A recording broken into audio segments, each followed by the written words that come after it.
Hello, good morning. उदय ज्ञान infotech में आपका स्वागत है। आज की क्लास स्टार्ट जो हो रही है वो आपको मॉडल पेपर नंबर सेकेंड है। मैंने एक मॉडल पेपर करा चुका हूँ जिसमें 50-50 क्वेश्चन को बताया था, और ये मॉडल पेपर जो है आपका बेसिकली प्रीवियस ईयर से जो क्वेश्चन है उसके बिहेव पर बना हुआ है, और उसमें कुछ क्वेश्चन जो है मैंने जो आने वाली संभावना था उसको भी ले रखा हूँ। तो सभी एनएम सिस्टरों को मेरा सादर प्रणाम, नमस्कार। और पेपर नज़दीक आने का थोड़ा सा प्रेशर भी आप लोगों पर होगा, लेकिन ध्यान दीजिए कोई भी चीज़ें आप पढ़िए, इंतमाम से पढ़िए, जो आएगा सो आएगा ही आपका। बस आप अधिक से अधिक क्वेश्चन को देखिए जिससे आपको उसका लाभ मिले। और जो चैनल पहली बार आ रहे हैं एनएम सिस्टर तो कृपया चैनल को सब्सक्राइब कर लें और अपने फ्रेंडों को शेयर कर दें, और कम से कम लाइक तो ज़रूर कर लें कम से कम वीडियो जो देखते हैं। इसमें जब आपका पहला चीज़ क्वेश्चन में पहला क्वेश्चन देखिएगा, आज सेकेंड पेपर का मॉडल पेपर 50+ क्वेश्चन है आपके टोटली। तो आज जो पहला क्वेश्चन आपके सामने ही है कि 1975 में महिलाओं के विश्व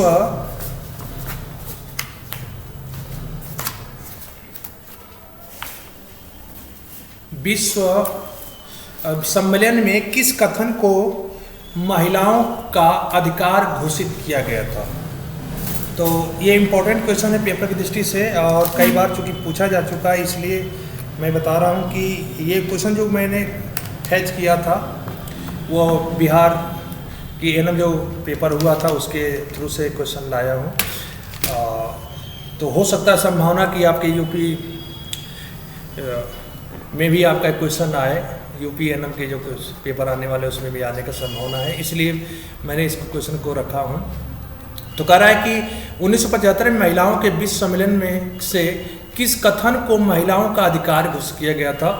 तो वो अधिकार जो होता था वो उनके बच्चों की संख्या पर स्वतंत्र रूप से निर्णय लेना, उनके बच्चों की शिक्षा पर, स्कूल जाना या मृत्यु दर पर शिक्षा।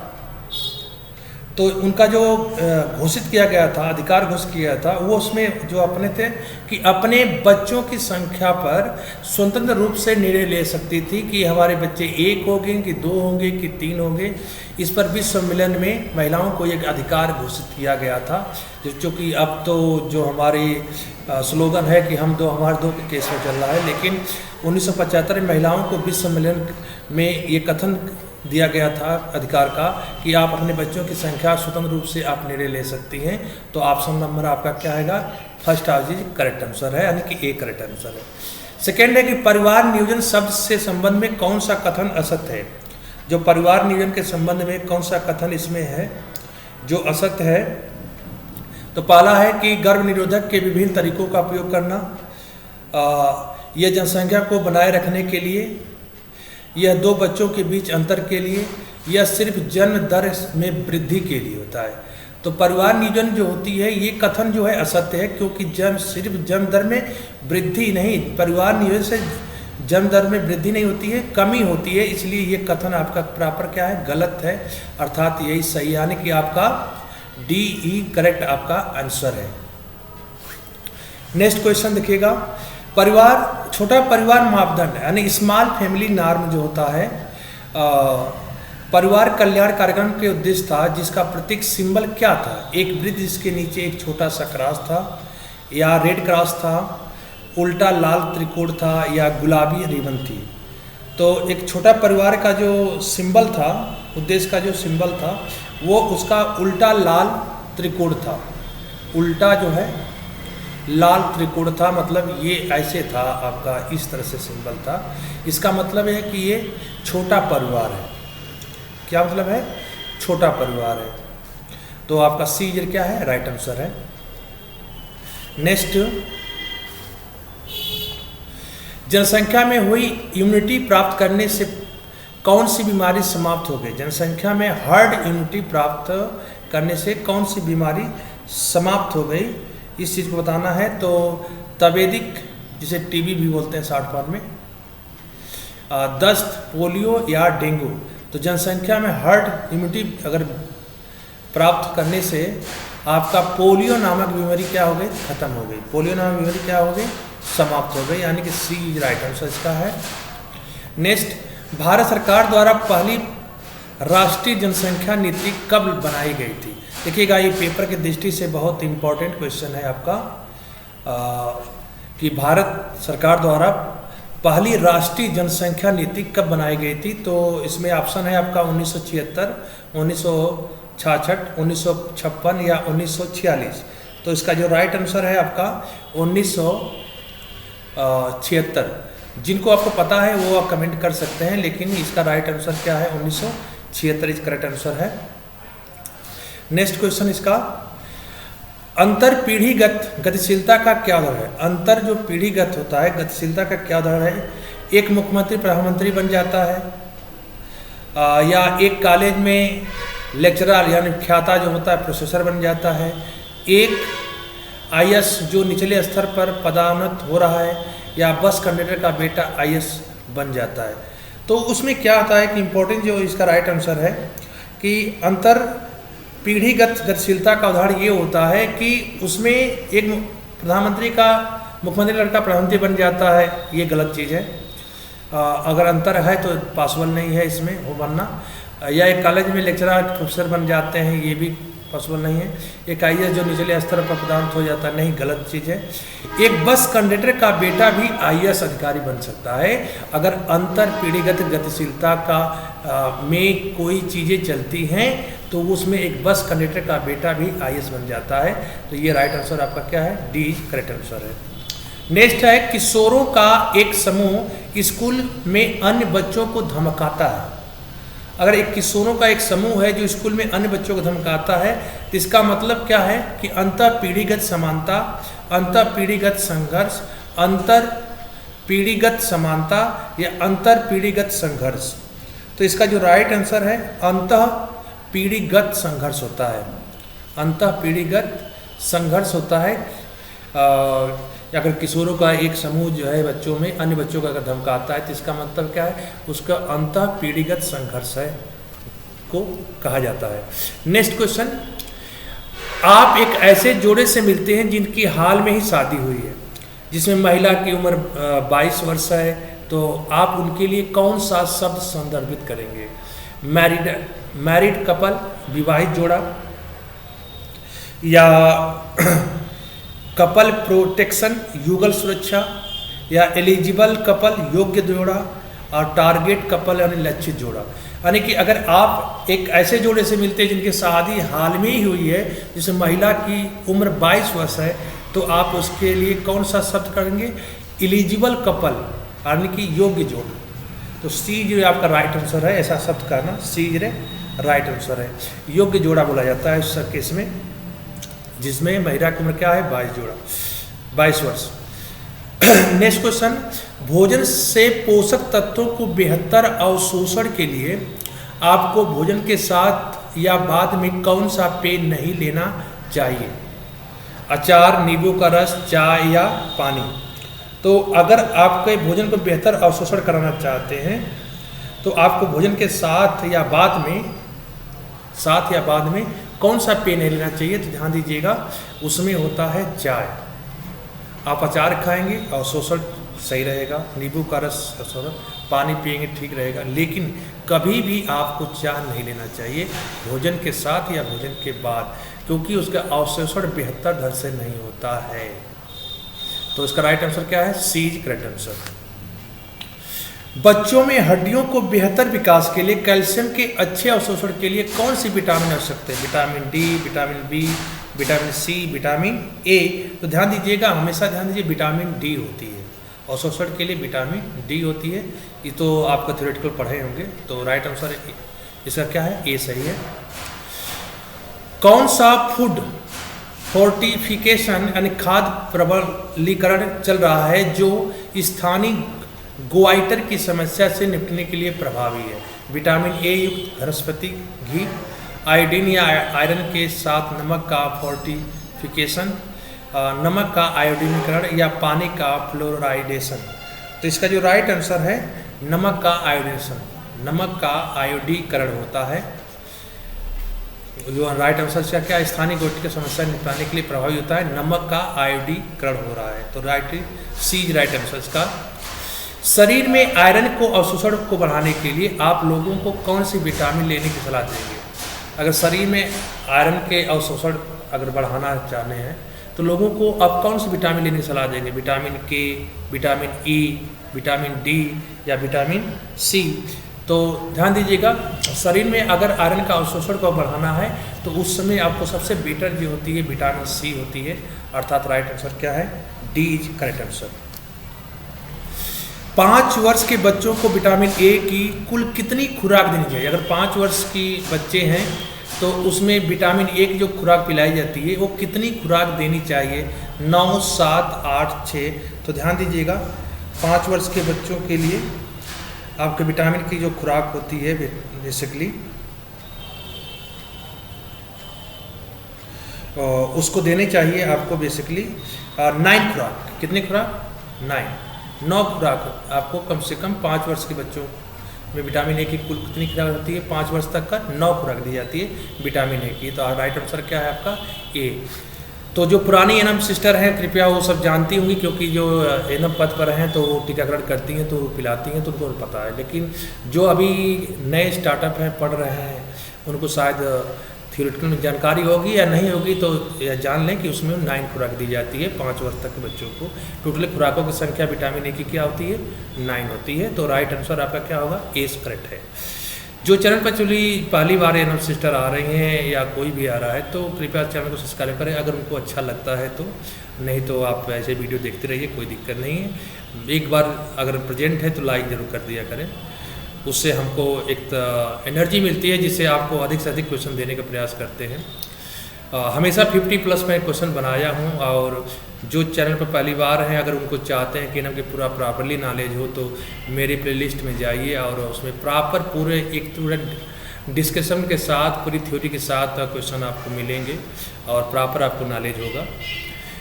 नेक्स्ट क्वेश्चन देखिएगा, करा कि 16 से 24 महीने की उम्र में किस टीके की बूस्टर खुराक डोज दी जाती है? टीटी की, खसरा की, जेई की या डीपीटी की? तो ध्यान दीजिए, वो होती है 16 से 24 महीने में टीके की जो बूस्टर खुराक दी जाती है वो होती है डीपीटी की। किसकी होती है? डीपीटी की। तो राइट आंसर क्या है आपका? डी राइट आंसर है। नेक्स्ट क्वेश्चन, निम्नलिखित में से किस स्थिति में बेसल चयापचय दर में वृद्धि होगी? बुखार में, गर्म जलवायु में, हाइपोथायराइड आउट अल्पक्रियता में या आयु 70 वर्ष से अधिक में? तो इसका राइट आंसर क्या होगा आपका? बुखार में वृद्धि हो जाती है, वो बुखार केस में होता है। तो बुखार में आपकी स्थिति में बेसल चयापचय दर में वृद्धि होगी, यानी ए राइट आंसर है। कह रहा है कि जब किसी व्यक्ति की शारीरिक और मानसिक गतिविधियां किसी विशेष ड्रग्स पर निर्भर होती है तथा ड्रग्स के अभाव में शरीर की क्रियाएं प्रभावित होती हैं तो इस अवस्था को क्या कहते हैं? यानी कि कोई मनुष्य जो होता है ड्रग्स लेता हो और उसकी शारीरिक मानसिक गतिविधियां एक विशेष ड्रग पर निर्भर करती हैं कि ये ड्रग्स लेंगे तभी हमारी कंडीशन शरीर की सही रहती है, तो ड्रग्स के अभाव में शरीर की क्रियाएं प्रभावित होती हैं। तो उस केस में उस अवस्था को क्या कहते हैं? ड्रग की इच्छा, ड्रग की लत या ड्रग का ओवरडोज या ड्रग का दुरुपयोग? तो ध्यान दीजिएगा, अगर आपको क्रियाएं प्रभावित करती हैं और इसमें क्रिया रिक्वायरमेंट करती है आपके शरीर, तो उसको कहते हैं ड्रग की लत। इन ड्रग की लत लग गई है आपको, विशेष दवा पर आप निर्भर हो। सॉरी। नेक्स्ट क्वेश्चन, निम्नलिखित कार्बोहाइड्रेट के प्रकार के मिलान के लिए डी के लिए विकल्प सही है? पॉलीसैकेराइड, उसके साथ में सेल्यूलोज दिया है, मोनोसैकेराइड लैक्टोज दिया है, डाइसैकेराइड स्टार्च, और अपाच्य आहारी फाइबर में गैलेक्टिक डोज दिया है। तो पॉलीसैकेराइड जो होता है आपका, ध्यान दीजिएगा, पॉलीसैकेराइड जो होता है वो होता है आपका पॉलीसैकेराइड जो होता है आपका होता है पहले का सी का, जो देखा जाए सी से अटैच होता है फर्स्ट पॉलीसैकेराइड अगर देखा जाए तो इसमें आपका फर्स्ट का डी है, सेकंड का ए है, थर्ड का डी है, फोर्थ नहीं।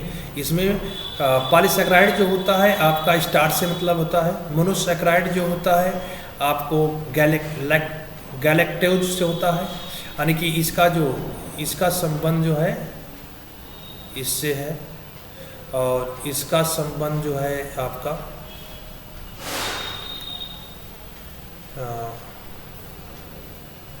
इसका संबंध जो है डी से है। और डाइसैकेराइड, जो डाइसैकेराइड होता है उसका संबंध सीधे लैक्टोज से होता है।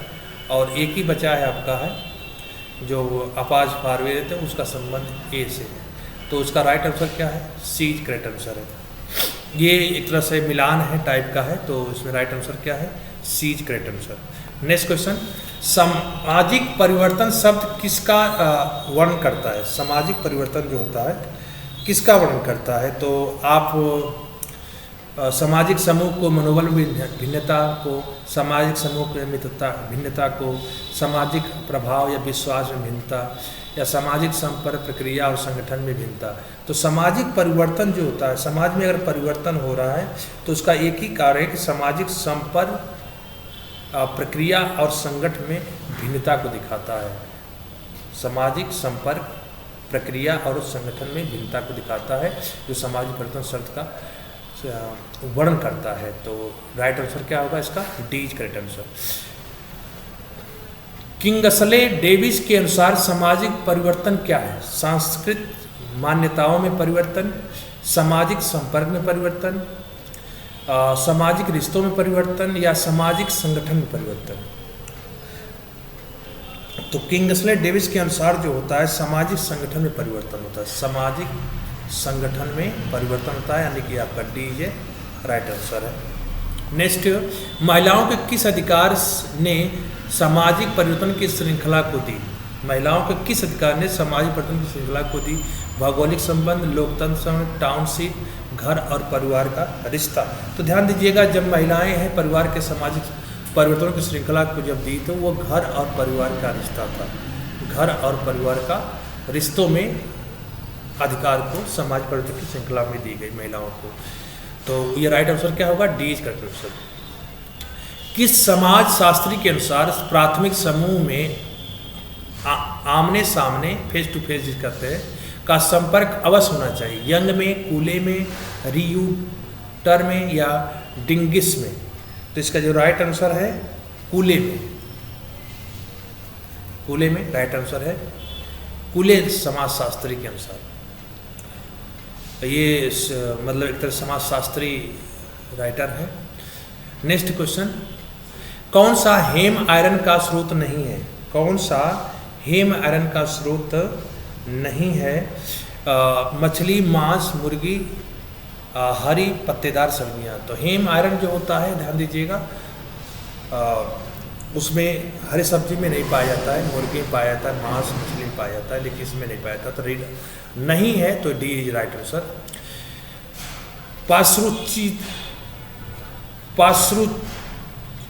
पार्श्वीकरण के दौरान कौन नष्ट नहीं होगा?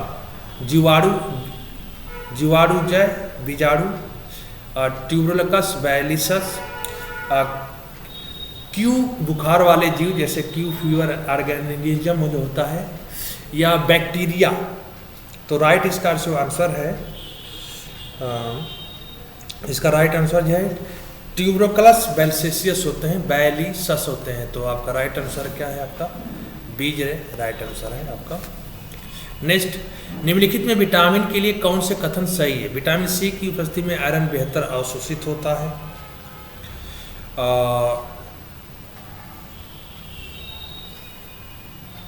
दूसरा इसका कि विटामिन डी आंतों के कैल्शियम फास्फोरस का अवशोषण को बढ़ावा देता है।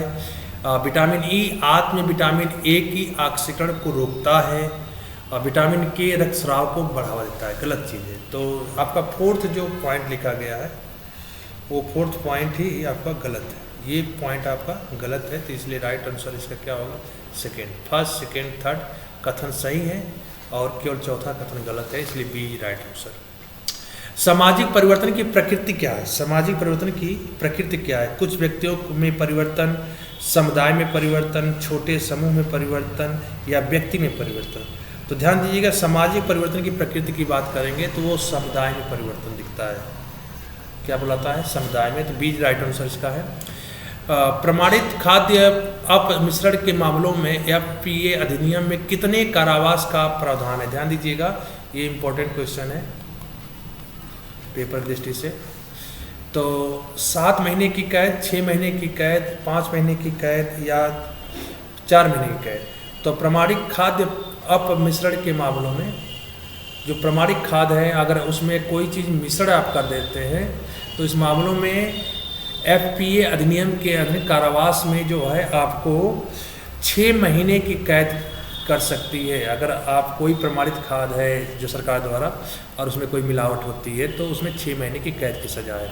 नेक्स्ट, ICDS के तहत गर्भवती और स्तनपान कराने वाली महिलाओं को कितनी पूरक कैलोरी दी जाती है? कितनी पूरक कैलोरी उनको दी जाती है?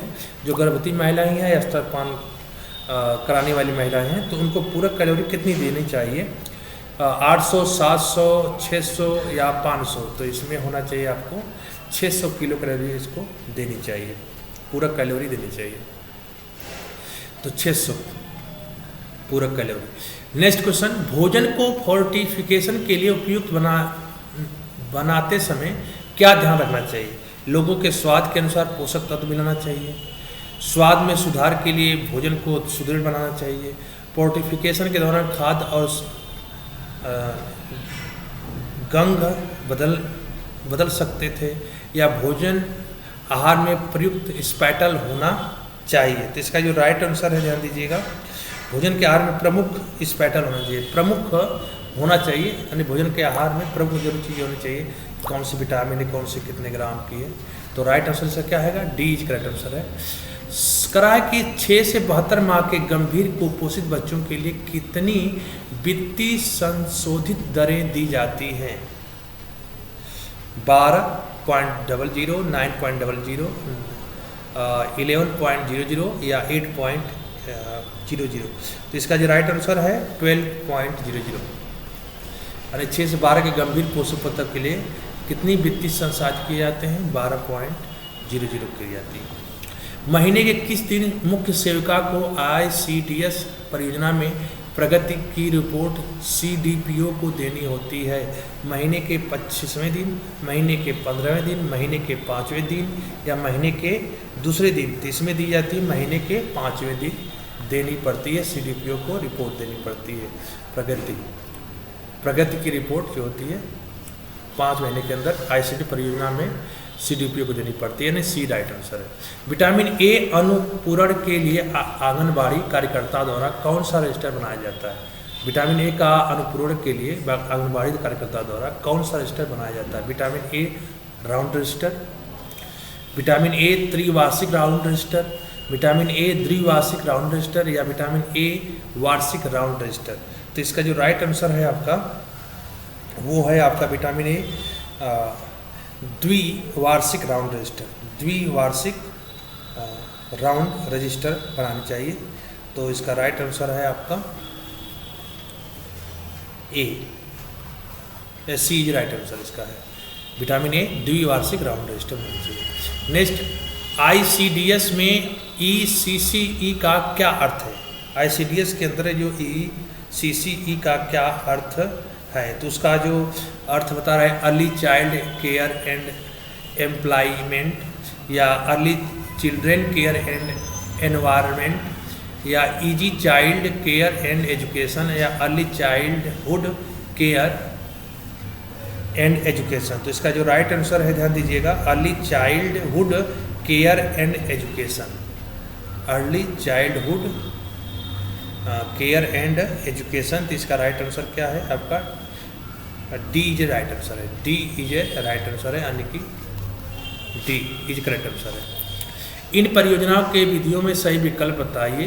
सारा बाधा विधि यानी कि एक्सप्रोमेटल के साथ मिसप्रोटल, सारायनिक बाधा विधि माडाल डी, हार्मोन्स विधियाँ कंडोम या पोस्ट कार्बनिक विधियाँ सुक्रोगानजनक स्पर्मिसाइड फोम टैबलेट।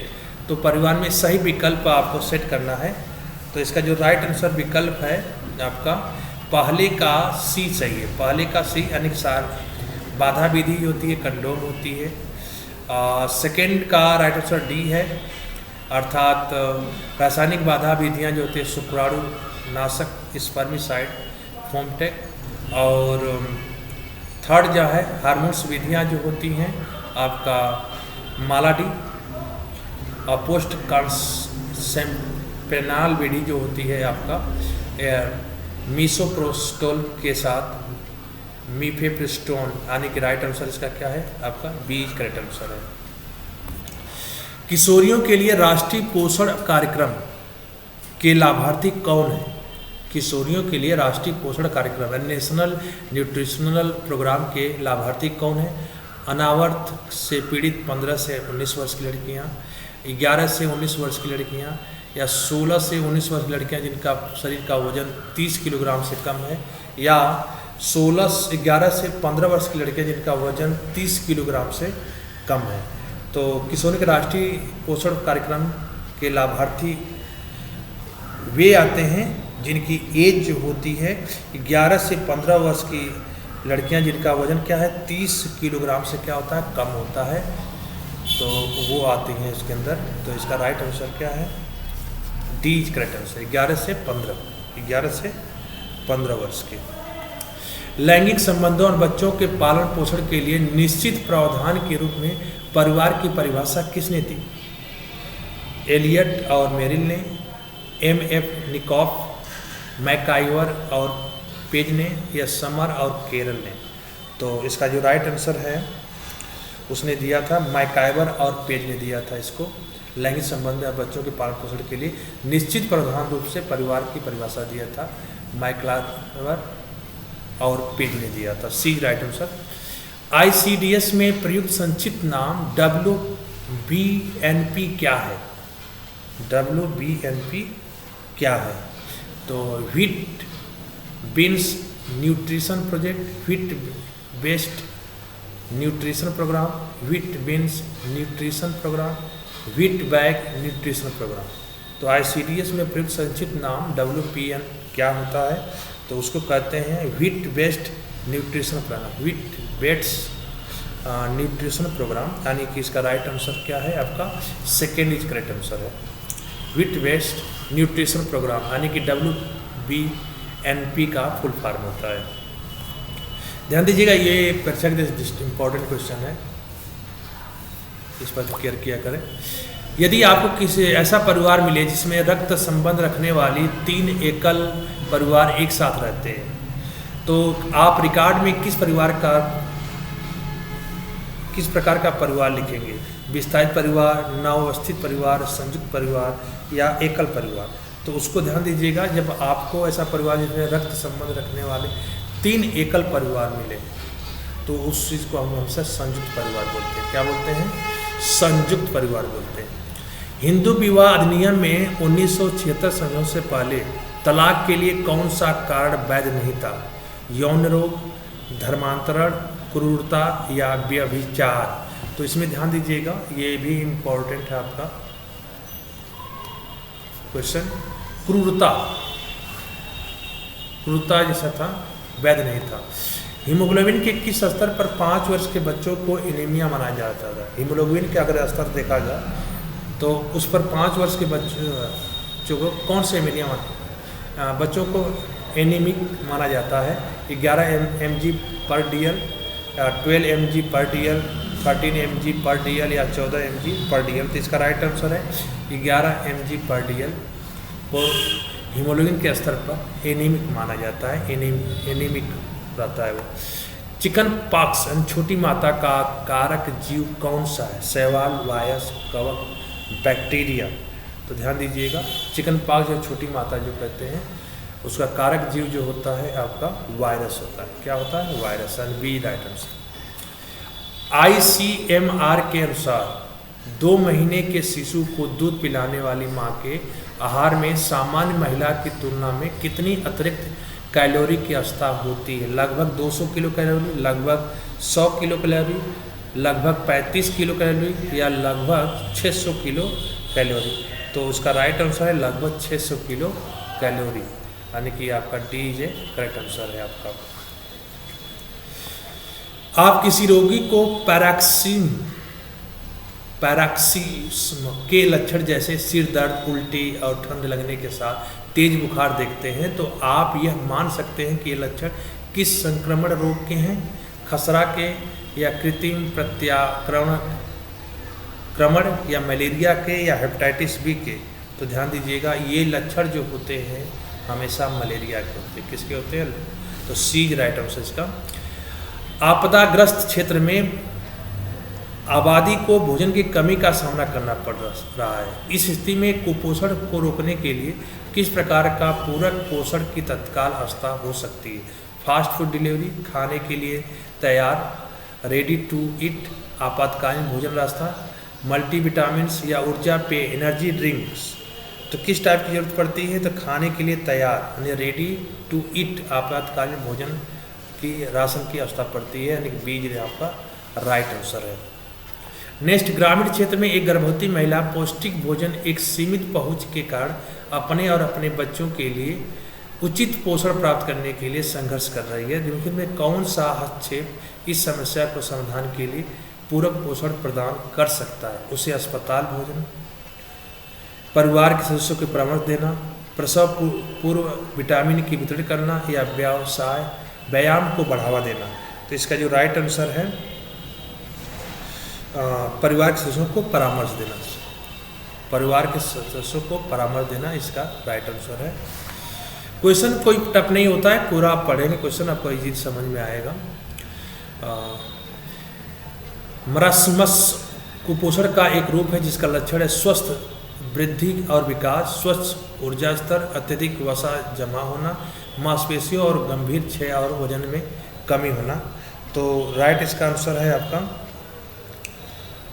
पोषण तत्वों के सेवन और शरीर की अवस्थाओं की मरासमस में मांसपेशियों की गंभीर क्षय और वजन की कमी होगा, यानी कि आपका डी इज राइट आंसर है। D is right answer. कुपोषण क्या है? एक स्वस्थ आहार, सभी आवश्यक पोषक तत्वों का पर्याप्त सेवन, भोजन पोषक तत्वों के सेवन और शरीर की अवस्थाओं के बीच असंतुलन या पोषक तत्वों की अधिक खपत। तो इसका जो राइट आंसर है आपका पोषक तत्वों के सेवन और शरीर की अवस्थाओं के बीच में असंतुलन आपका कुपोषण का कारण होता है। तो सी राइट आंसर इसका। वरिष्ठ देखभाल सुविधा यानी सीनियर केयर फैसिलिटी में बुजुर्ग व्यक्तियों के एक समूह को सीमित भोजन विकल्पों के कारण पोषक तत्वों की कमी का खतरा होता है। किस प्रकार की पूरक पोषण रणनीति यह सुनिश्चित करने में मदद कर सकती है कि उसने आवश्यक पोषक तत्व प्राप्त हो? उचित शर्करा, हाई शुगर वाले स्नैक्स प्रदान करना, पार्टी का सेवन सीमित करना, फोर्टिफाइड फूड यानी खाद्य पदार्थ और पोषण क्षम पूरक आहार फूड सप्लीमेंट प्रदान करना, उपवास को प्रोत्साहन करना। तो इसका जो राइट आंसर है ध्यान दीजिएगा, इसका जो राइट आंसर है फोर्टाइलिस फूड्स यानी खाद्य पदार्थ के पोषक क्षय पूरक आहार फूड सप्लीमेंट्री प्रदान करना, यानी कि इसका राइट आंसर क्या है? सी जे करेक्ट आंसर है। तो इस तरह से आपके 50+ क्वेश्चन कंप्लीट किया गया है। कृपया आप वीडियो को प्रॉपर ऐसे देखते रहिए और आप शेयर करते रहिए लोगों को, और नेक्स्ट हम 50 क्वेश्चन और इसके लेकर आएंगे। इसके लिए धन्यवाद। Thank you, bye, good nights.